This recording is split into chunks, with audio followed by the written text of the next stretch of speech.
Unbound Theatre presents The Chronicles of Professor Chronomier. Ghosts of the Storm.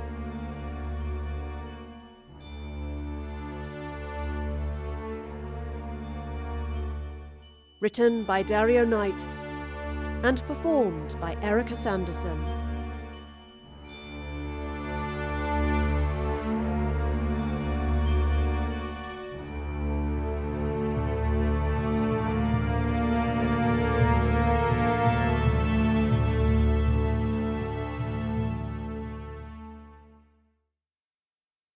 The crew of the good ship Helios believed all manner of superstitions. They believed dark omens could be summoned by any number of misdemeanours perpetrated on board. The safety of their voyage was in continuous jeopardy. To lose one's hat over the side of the ship, for example, was believed to foretell that the journey ahead would take far longer than planned. To whistle or sing into the wind was fated to whip up a storm. Bringing a banana aboard could doom the entire enterprise. It was a brave crew indeed who undertook export duties from warmer climes. To place a loaf of bread upside down once it had been cut, to pass the salt pot directly to another crew member, or to stir a cup of tea with a fork instead of a spoon, could bring the calamity of misfortune down upon the ship. Breakfast was conducted under a faint air of dread. Though allowing a woman aboard was believed to bring bad luck, a naked woman could, somewhat miraculously, calm a stormy sea. This, along with the belief that trimming one's beard, hair, or toenails was also deeply unlucky, might be placed in the category of ulterior motive on the crew's part. One occurrence no sailor had ever mythicized was what portent the arrival of a time machine on the main deck would represent to the voyage. It was just as well, then, that when Professor Chronomier's singular vessel grounded itself on the deck of the Helios, there were no crew members left to witness it. Standing within the magnificent assembly of brass pillars, copper rotors, wooden panels, and glass apparatus were the craft's two pilots. The professor, its inventor, wore the once resplendent garb of a Victorian gentleman, now battered and worn from her recent extraordinary adventures. Her friend, Astrid, meanwhile, looked every inch the Tudor tavern keeper in a skirt spotted with patches and a crumpled white blouse. "Look at that!" Astrid cried, with a smile spreading across her face. "We're at sea!" The professor checked the last few controls of the timeship and then joined her companion on deck. "Don't think much to this view," Astrid frowned. The dark waters stretched out from under the ship, but quickly disappeared into a thick fog surrounding them on all sides. Though unable to see far beyond the vessel, the professor listened carefully for any indication of their whereabouts. All that could be heard was the water sloshing against the hull, the creaking of the masts, and the sighing of the wind. No crashing of waves against the land, not a single bird in the sky. They were out in open waters. "One ship landing on another," beamed the professor. She took off her broad-brimmed hat to let the breeze play across her face and ruffle her untidy hair. "Quite the feat of piloting." She caught sight of Astrid's raised eyebrow. "If I do say so myself," she added with a smile. "Not very busy, is it?" Astrid observed, walking back across the deck and scanning the rest of the ship. The sails were tightly furled, though here and there abandoned tools lay upon the wooden floorboards alongside lengths of discarded rope. A glint caught her eye, and she picked up an elegant brass spyglass rolling back and forth near her feet. She held it to her eye, disappointed that there was nothing to see but the dull grey fog. She craned her neck up to look at the crow's nest, but that too was abandoned. "What do you reckon, Prof?" she called back to her friend. "They all having a kip?" "You'd have at least one person keeping an eye on things, surely?" The professor frowned. She leaned over the side of the craft to look for an anchor line that might suggest the crew had gone ashore.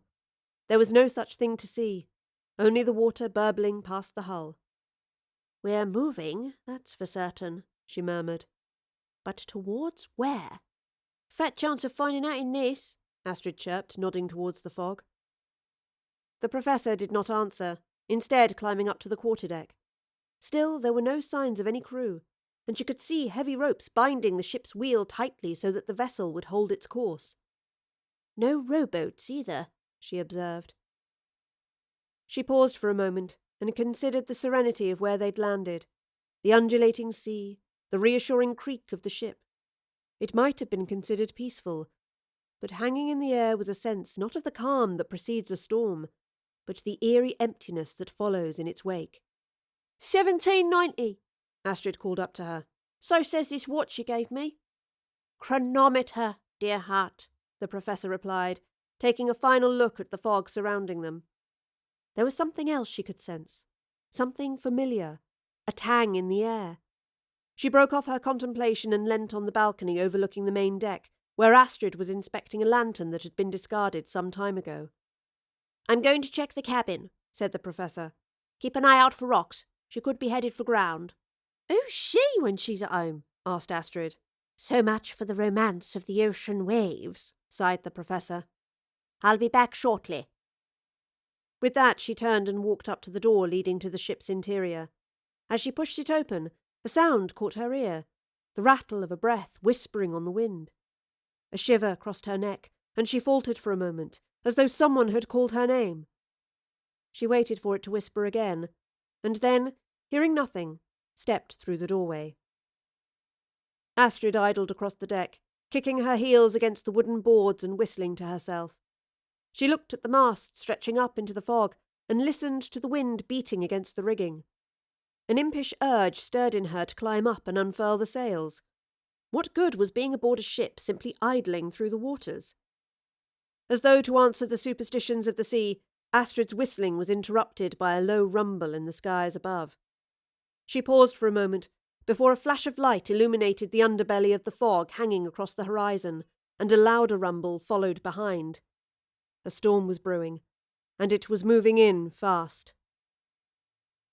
The professor, meanwhile, had made her way through the mate's quarters and entered the captain's cabin. She confessed herself a little disheartened that the room was not a grand expanse of opulent decor as she always imagined such things, but rather a modest chamber furnished with a desk, several chairs, and a few wooden cabinets. Behind the desk was a grubby window through which she could see the blanket of grey fog and the dark water beneath it. She took the liberty of seating herself in the captain's chair and then inspected the drawers of the desk. To her surprise, the key to the top drawer had been left in the lock. She turned it and pulled the drawer open, finding a pile of papers inside a leather-bound book. She removed the tome and laid it open on the desk. This was the log the captain had kept of the voyage. She leafed through the pages of ornate cursive writing and settled on a passage written in a rather more erratic hand. It was the signature of a worried author. Something had spooked the captain. She began to read. Out on the deck, Astrid stood looking out across the port side. She scanned the water for signs of rocks, and then glanced back up at the sky as further flashes of light illuminated the clouds and heralded growling thunder.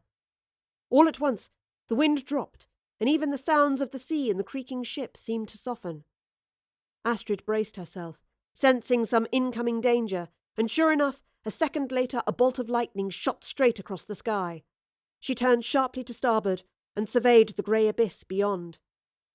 Slowly, as the groaning of the ship's timbers once again filled her ears, a shadow began to form somewhere within the bank of fog. 13th of June, 1790.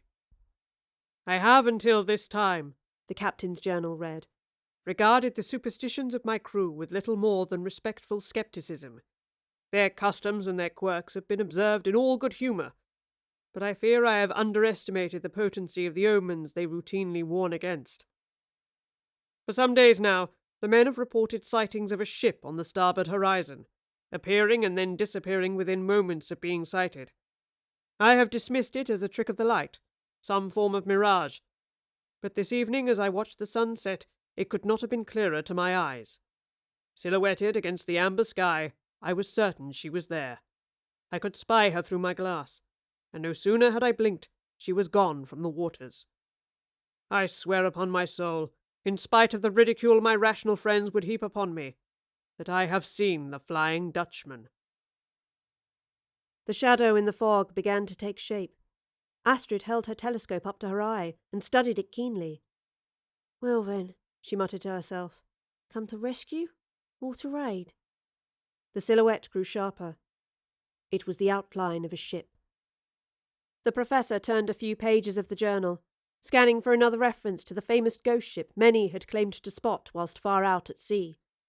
She spotted the name of the Dutchman and read from the top of the entry. 16th of June, 1790. Inclement weather has hampered our progress, and I fear we may be some 5 days behind our schedule. An uneasy pallor hangs on the faces of the men. Each of them now claims to have spotted the infamous Dutchman shadowing us on the horizon. It takes all manner of coaxing, or indeed bribery, to keep them above deck longer than is necessary. They cower in the hold. Outside, the sky was darkening.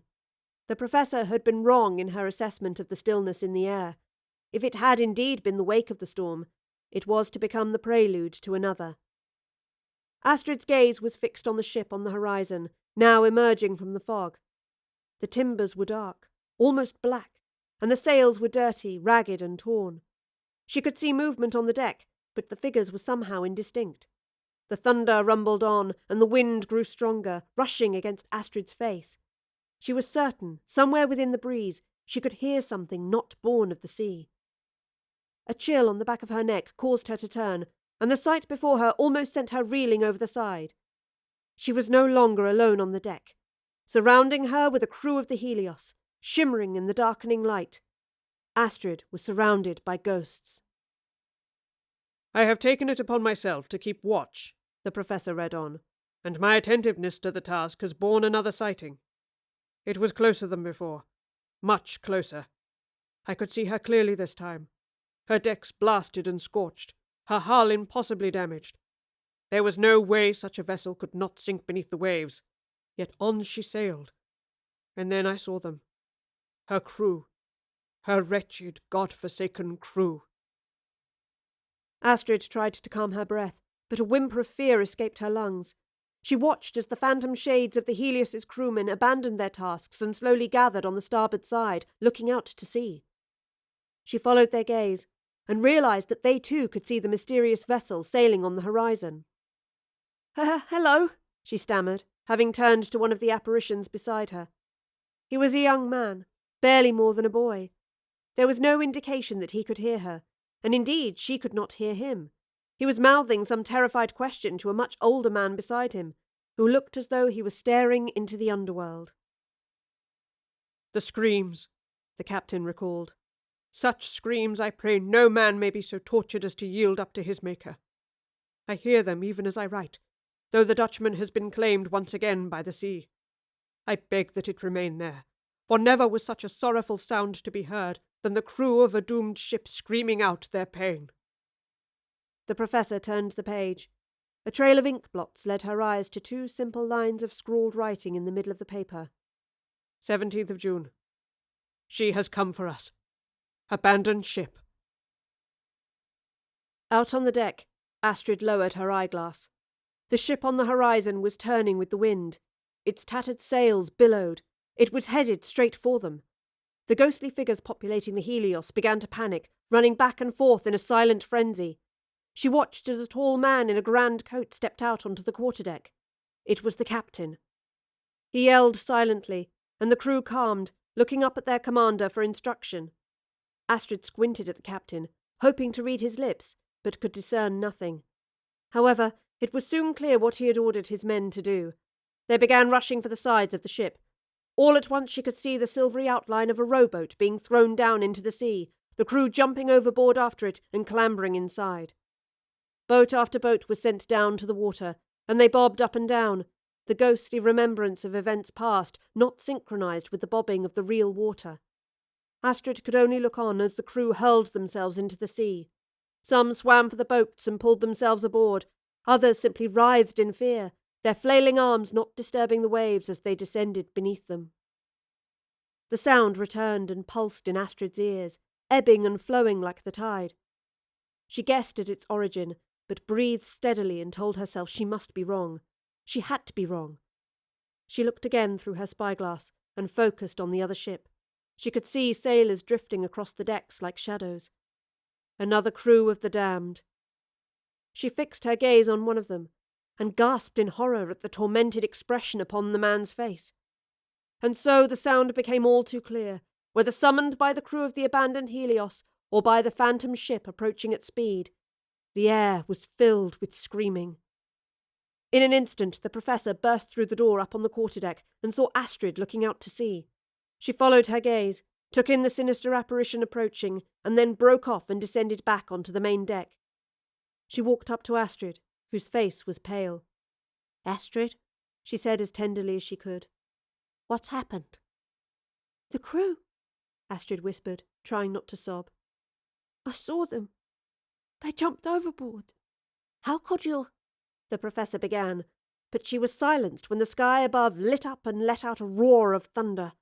A stream of silver light was hanging across the firmament, and the Professor's question was answered.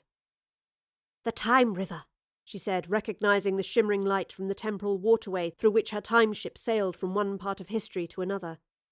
"It's come to meet the sea."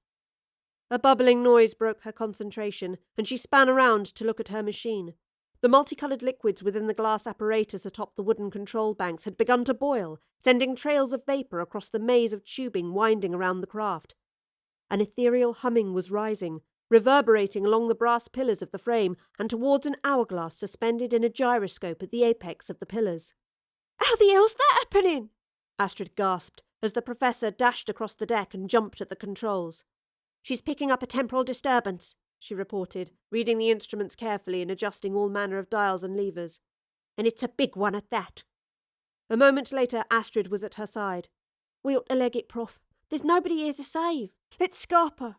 "I fear trying to effect a departure might overload the controls." The Professor frowned, flinching at the heat radiating from the wooden panelling of the control banks. Her eyes glanced back to a fluctuating dial. "The chronoparticle readings are phenomenal." "The what?" asked Astrid. "I'll explain another time," the Professor muttered. "Right now I think we'd better brace for impact." The Dutchman was upon them. Its bow surged forward, but instead of smashing the Helios's deck to splinters, it glided through it, a silvery glow forming where the outline of the ghost ship intersected with the corporeal one. Astrid stood open-mouthed as the dark apparition sailed on, consuming her, the Professor, and the time machine. Amid the shimmering haze that now engulfed them, she could see the interior of the Dutchman, as though she were flying through its walls in a dreamlike state. "What's going on?" Astrid yelled. "It's the Flying Dutchman," the Professor explained. "A legend of the seas. A ghost ship unable to make port. It's doomed to sail the ocean forever. The vessel of the damned." A spark of static erupted from the controls, and the Professor began making more adjustments. Above them, the streak of silver light in the sky was growing wider, spreading out towards the opposite ends of the horizon and spilling shimmering energy onto the two ships. The Dutchman sailed on, its cabins passing by to reveal the shadow of its main deck, replete with screaming crewmen. Astrid looked away in fear. "We're about to skip across the time stream," the Professor cried. "Hold on." Astrid clung to the controls, and the hum of the machine reached a crescendo. Bright light flashed down from the time breach and buried the Dutchman and the Helios. When it had cleared, the Professor opened her eyes and beheld the incredible sight before them. The Dutchman was no longer a ghost ship. It was a solid craft sailing away from the fading outline of the abandoned Helios. The unreal had become very real indeed. The fog surrounding them had parted, but the sky remained hidden from view, this time beneath the darkest clouds Astrid had ever seen. They turned the sea black. The liquid in the time machine's flasks and tubes became still once again, and the hum faded into the ether. The Professor and Astrid remained still as the crew of the Dutchman, no longer screaming phantoms, but corporeal sailors going about their duties, began to notice them. "Oh, they see us now," protested Astrid under her breath. "We've jumped back in time," the Professor explained. 1641, according to the chronometer, before the Dutchman became a ghost ship. So it wasn't just a legend after all. Sure enough, a cursory inspection of the vessel showed it to be no longer a tattered wreck, but a serviceable ship merely a few years into its nautical service. "They don't look thrilled that we've dropped in," Astrid noted above the fervent chatter building amongst the crew. "It's considered bad luck to have a woman aboard," the Professor reported. As if to agree with the remark, The dark cloud sent a barrage of lightning down to the seas, and the cacophonous roar of thunder filled the air. Spots of rain began to blot the deck, and the crew, sensing the wrath of the sea about to unleash itself upon them, quickly dispersed. "Bet their wives were really sorry to see the back of this lot," said Astrid. "Time to go yet?" "No," the Professor said in a distracted tone. She was scanning the deck of the ship in deep concern. Just for a moment, she thought, a shimmer had crossed it. As her gaze flickered from sailor to sailor, she was certain that in the corner of her eye there was a light playing across the vessel, continually flitting away so as not to be perceived. "What is it?" she growled beneath her breath. "What happened here?" "Two stowaways have doomed us all, that's what," one of the sailors shouted in reply. Astrid pulled her sleeves up and readied herself for a scrap when a tall man stepped in front of the heckling crewman and regarded the two travellers with a fierce glare. "You the boss around there?" Astrid demanded to know. "I am the captain, girl," he replied in a deep voice as weathered as the ship on which he was standing. "You'll show me some respect." Before Astrid could reply, he turned his attention to the Professor, who was still scanning her surroundings, ill at ease. "Clearly you find my ship quite the fascinating craft," he observed mockingly. "Perhaps that's why you've stowed yourself aboard her." "Stowaways?" Astrid exclaimed. "Well, you're not on the manifest," the captain said in a fearsomely calm tone. "and we've not touched land since we set sail. What else might you be then?" There it was, over his shoulder. One of the crewmen was trying to go about his business. The Professor watched his body shimmer with silver light. For an instant he was an old man, then back to his normal self again. Thunder rumbled on above, and another crewman suffered the same occurrence. First a healthy sailor, then an emaciated ancient, and then normal again. "Localized fluctuations in time," the Professor whispered. "Speak up," the captain ordered. "How long have you been in this storm?" the Professor asked him, ignoring his accusatory tone.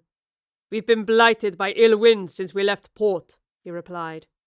"I'd lay off the ship's biscuits then," Astrid shrugged, and she was gratified to hear a few stifled sniggers behind the captain's back. "No doubt our misfortune is born of having two women aboard," the captain ventured. "Oh, it's got nothing to do with that," the Professor said quietly, looking up at the dark sky. "I think you've been hit by temporal lightning, for want of a more scientific phrase." "Bafflegap," the captain spat. The Professor made to respond, but a shimmer crossed the man's face. For the slightest of moments, his skin sagged, hanging from his bones. His thick, dark beard became white and straggly. His expression of defiant derision was replaced with a pleading glare of one longing to be saved. And then the old face was back, unaware of its momentary transformation. "Some massive build-up of chronoparticles discharged across the ship, accelerating the localized time field and distorting causality," the Professor reeled off. "How's that for bafflegab?" The captain remained stony-faced. "You can't feel it yet because the distortion has barely taken hold, but it's accelerating, and when it does you're going to find yourselves fixed to the source of the distortion, swallowed by the storm. You'll be nowhere and everywhere, of no time and of every time, fluctuating in and out of the established timeline like lightning crossing the sky." Another clattering round of thunder sounded and the captain's face filled with contempt. "You will get off my ship," he growled, before grasping his sword and holding it out towards the Professor. "Breathing or not." "Very well," the Professor said, with a hint of sadness. "We'll be on our way." She began adjusting the controls of the timeship, and the fluid in the bottles and flasks bubbled once again. The crew stumbled back in alarm, but the captain remained steadfast. He glared at the strange equipment, then leapt forward and grabbed Astrid, pulling her out of the machine. "You watch your hands!" Astrid kicked and scratched, but the captain ignored her. "What is this conjurer's cabinet?" he demanded of the Professor. "Let her go," the Professor said calmly, "and we shall be gone from your sight within seconds." She paused for a moment, and then added sadly, "There's nothing I can do here in any case." "Step away from this demonic contraption," the captain ordered, fear rising in his voice. "or you'll damn us all." To emphasize his point, he held the blade of his sword against Astrid's neck. "Step away." The Professor fixed him with a glare, and then pulled one of the levers on the control bank, causing the building energy within the machine to pause. She stepped down from the marble platform. "Let her go," she said simply, but the captain remained still. The professor sighed. "Very well." In a flash, she grabbed one of the sailors cowering beside the stairs to the quarterdeck and relieved him of his sword. He span across to the other side of the deck in a daze and watched as the professor pointed her newly acquired weapon at the captain, all the while weighing it in readiness for an attack. "Harm her, and I'll cut your throat," she warned. The captain sneered at the challenge. He would enjoy cutting her down. He threw Astrid aside into the clutches of another of the crew, who held her arms behind her back. The professor gave Astrid a wink, and then leapt forward.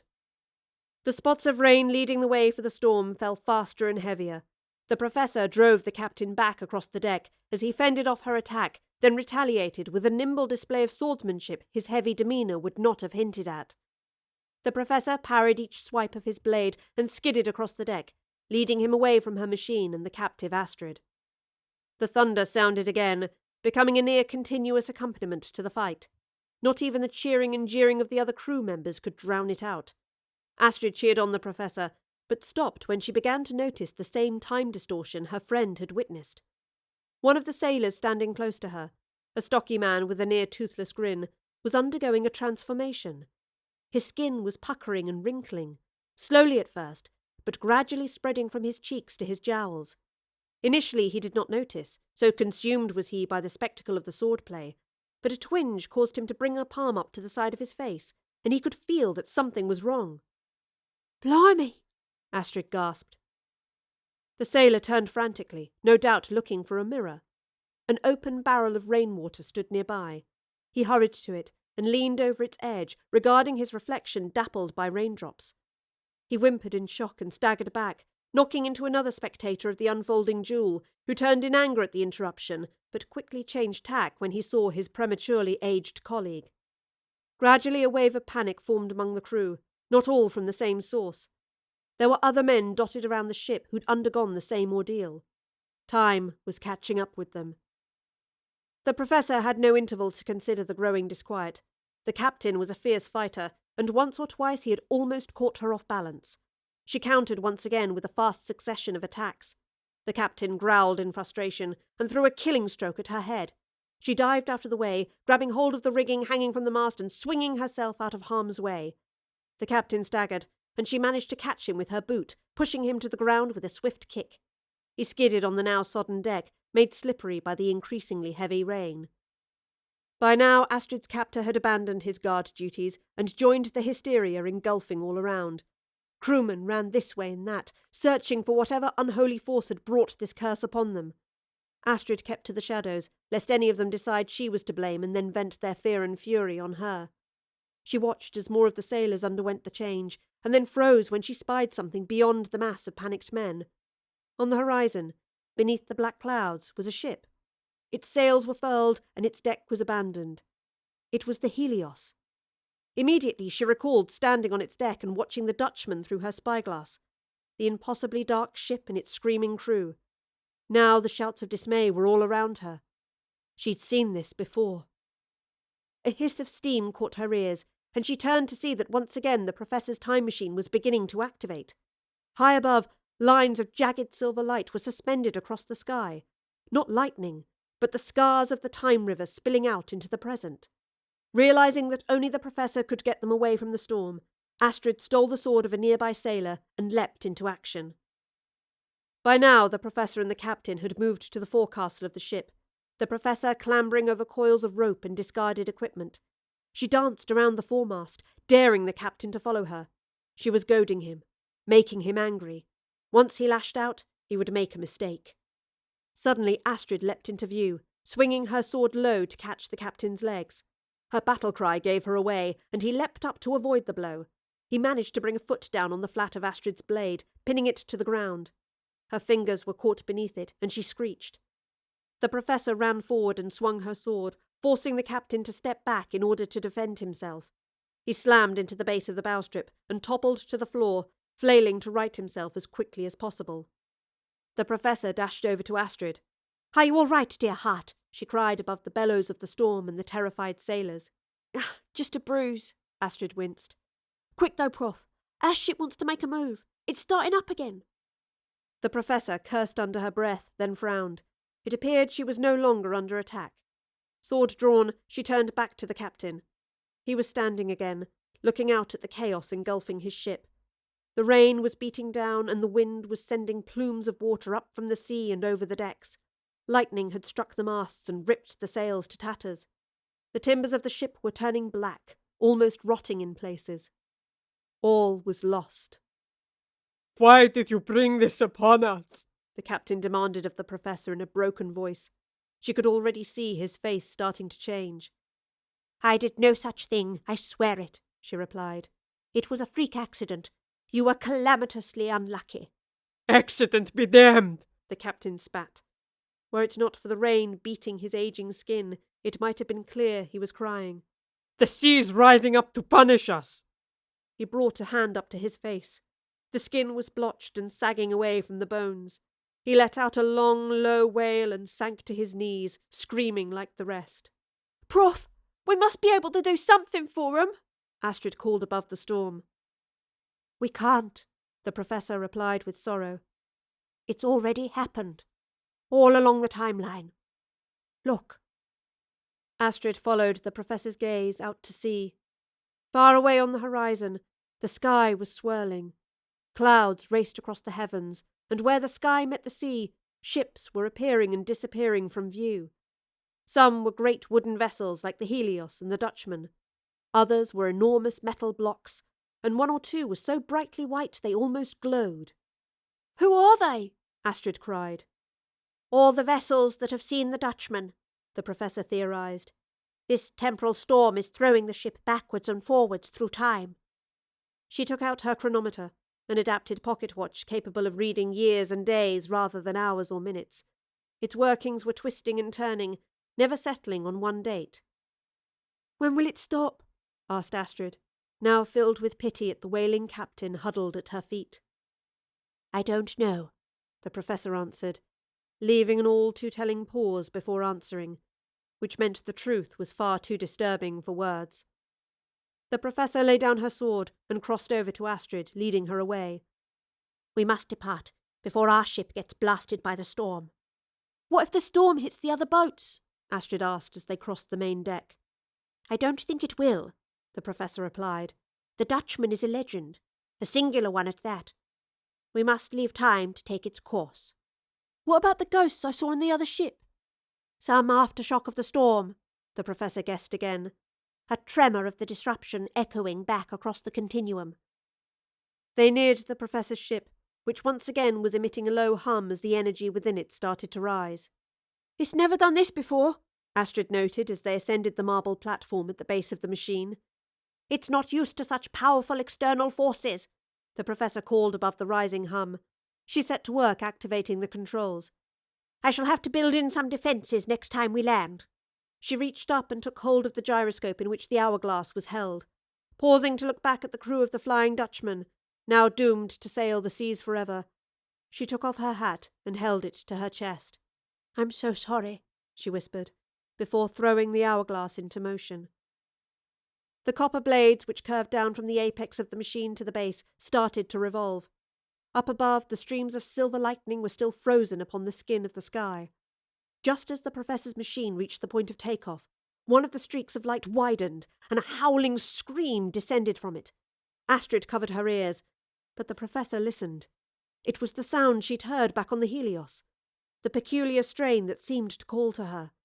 She pulled one of the machine's levers back, and the departure process stalled. "Prof!" Astrid called to her mesmerized friend. The Professor listened to the unearthly wail as somewhere within its piercing screech a voice started to form. "Elizabeth," it said simply. The Professor's eyes widened.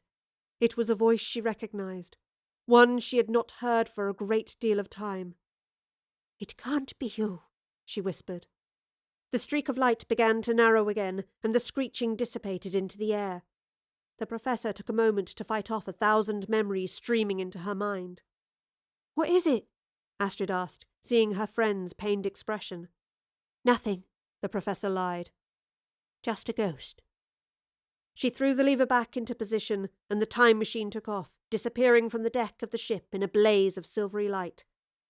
The perpetual storm continued to rage as the crew of the Flying Dutchman sailed onwards through eternity.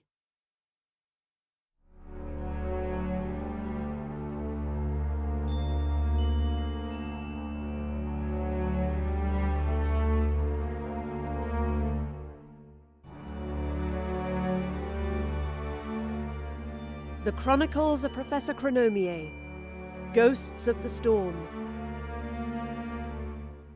An Unbound theatre production, written by Dario Knight and performed by Erika Sanderson, with music by Kevin MacLeod.